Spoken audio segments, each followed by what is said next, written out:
વાડી પાસેના કચરાના ઢગલામાંથી બાળક રડવાનો અવાજ આવતો હતો તેમજ પક્ષીઓનો જમાવડો પણ જોવા મળ્યો હતો, જે ઘટના સ્થાનિક મહિલાઓના ધ્યાનમાં આવતા કચરાના ઢગલા પાસે જઈને તપાસ કરતા ચોંકી ઉઠ્યા હતા। કોઈ નિષ્ઠુર માતા કે કુંવારી માતા દ્વારા આ નવજાત બાળકીને જન્મ આપીને ત્યજી દેવામાં આવી હોવાની ચર્ચાઓ ઉઠવા પામી હતી અને નિષ્ઠુર માતા પર લોકો ફિટકાર વરસાવી રહ્યા હતા।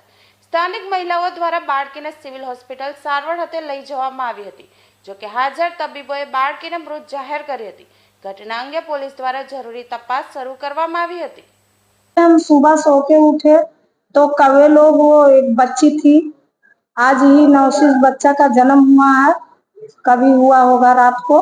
तो हम उठे तो सब बच्चे लोग बोले आंटी देखो ये क्या है इधर। तो हम खाना बनाने जा रहे थे, फिर वहां से गए देखे तो बच्ची थी, उसका जान चल रही थी सांस से। तो हम तुरंत हमारी बहन को बुलाए कि चलो जल्दी इसके लिए कुछ करते हैं। पुलिस को खबर किए तो पुलिस ने बोले कि सिविल की गाड़ी जल्दी बुला लीजिए। फिर हम लोग लेकर के सिविल आ रहे थे, अभी सिविल में आए हुए हैं और बच्ची का जान नहीं है।